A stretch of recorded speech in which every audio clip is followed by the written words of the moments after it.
На сегодняшний день можно четко сказать, что этот человек сформировал в Днепропетровской области четко под себя все и правоохранительные органы, и административные моменты. И поэтому, безусловно, есть масса недовольных, но, к сожалению, те добровольческие, так называемые батальоны, а фактически частные армии, они запугивают людей. Поэтому на сегодняшний день вообще в Днепропетровской области идет борьба между несколькими группами олигархов, то есть между Коломойским, Ахметовым, Пинчуком.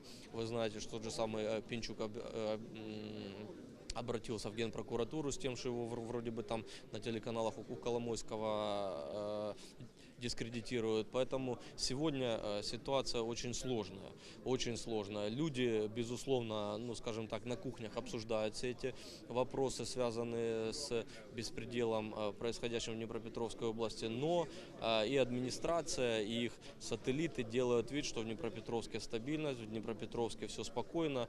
Но я убежден, что после того, как, если будет принят бюджет на 2015 год, если будут там реализованы все те моменты, на которых настаивает Международный валютный фонд, то я убежден в том, что у людей не будет иного выхода, кроме как выходить на акции протеста.